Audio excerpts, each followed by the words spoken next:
Assalamualaikum warahmatullahi wabarakatuh. Terima kasih teman-teman sudah menyempatkan hadir di kegiatan kami, yaitu promosi kesehatan.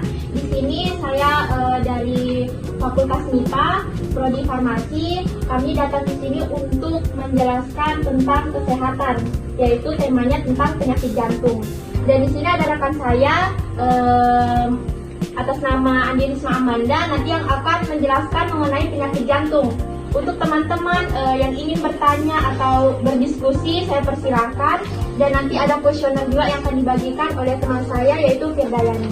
Mungkin kepada pertama Firdayani, saya persilakan untuk menjelaskan kuesionernya. Teman-teman, sebelum teman saya menjelaskan, saya jelaskan dulu ini bagaimana cara pengisian kuesionernya. Pertama di sini ada isi dulu identitas teman-teman, ada nama, usia, sama penyakit, riwayat penyakit. Kalau misal kita ada penyakit, kalau tidak ada ya silakan mengisi tidak tahu atau tidak. Terus untuk pertanyaannya jawab saja sesuai sepengetahuan teman-teman. Kalau tidak tahu ya silakan centang tidak tahu, kalau tahu ya silakan centang yang tahu.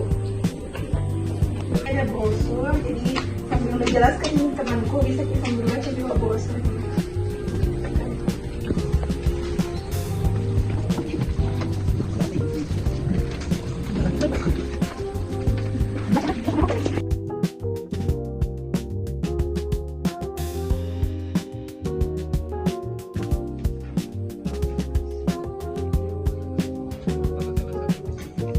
Saya tidak tahu.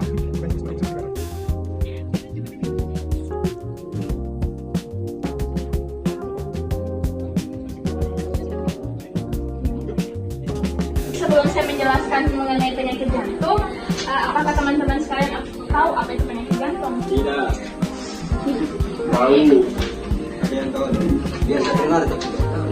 Baik, penyakit jantung itu adalah gangguan aliran darah yang dalam tubuh yang diakibatkan oleh jantung dan pembuluh darah tidak berjalan dengan baik. Penyakit ini merupakan penyakit terbesar yang dapat mengakibatkan kematian. Adapun gejala yang perlu diwaspadai pada seseorang yang mengalami penyakit jantung itu, yang pertama itu sesak atau tekanan di dada, sering nyeri di dada, mudah lelah. Ada beberapa faktor yang dapat meningkatkan penyakit jantung. Yang pertama itu merokok, sering mengonsumsi makanan yang tinggi lemak, garam, gula, terus berat badan juga, terus ada penyakit peserta seperti kolesterol yang tinggi, tekanan darah tinggi, maupun diabetes. Terus bisa juga faktor keturunan dan stres berlebihan dan juga usia yang berlanjut. Kita bisa mencegah penyakit jantung ini dengan cara mengubah pola hidup kita, yaitu dengan cara berhenti merokok, rajin minum air putih, terus berolahraga, kemudian tidur cukup 7-8 jam per malam. Ada seseorang yang mengalami penyakit jantung, dokter biasanya meresepkan beberapa obat. Di beberapa obat itu kalian dapat lihat atau kalian dapat baca di platelet. Contohnya itu ada 2, ada aspirin dan clopidogrel. Obat ini dapat mencegah penggumpalan darah yang mengakibatkan serangan jantung dan stroke. Yang kedua itu ada golongan statin. Contoh obatnya itu simvastatin dan atorvastatin, yang dimana obat ini dapat menurunkan kolesterol, yang dapat menurunkan kolesterol jahat dan mencegah penyempitan pembuluh darah. Yang ketiga itu ada obat hipertensi. Obat hipertensi ini terbagi menjadi beberapa golongan.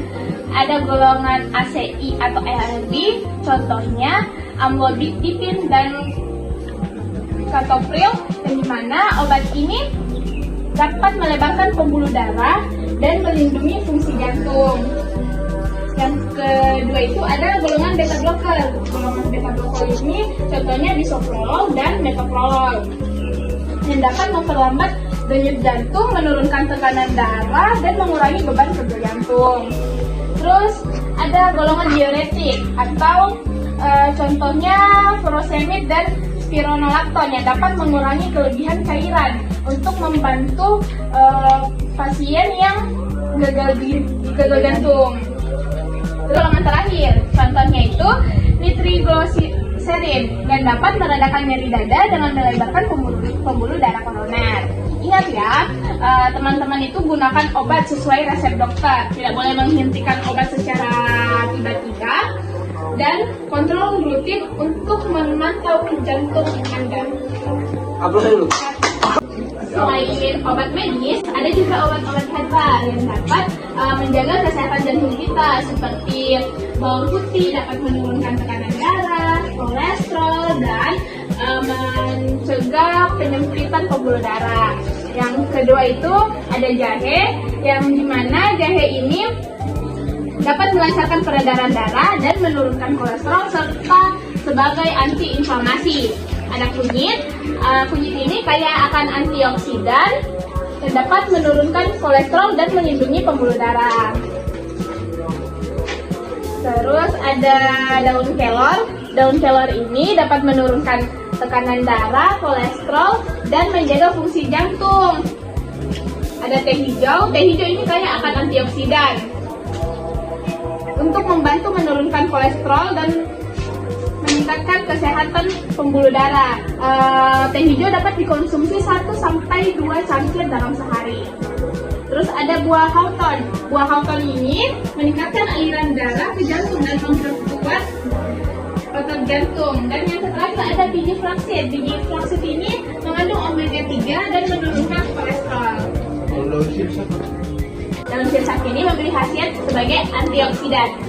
Tips yang aman untuk menggunakan obat herbal, yang pertama itu kita harus memilih bahan yang segar dan berkualitas. Yang kedua itu jangan mengonsumsinya terlalu berlebihan. Dan yang ketiga harus konsultasikan ke dokter, karena jangan sampai obat yang kita konsumsi, obat medis bercampur dengan obat herbal, akan terjadinya interaksi yang tidak diinginkan. Baik, mungkin itu saja yang dapat saya jelaskan. Mungkin ada yang kurang dipahami, bisa bertanya.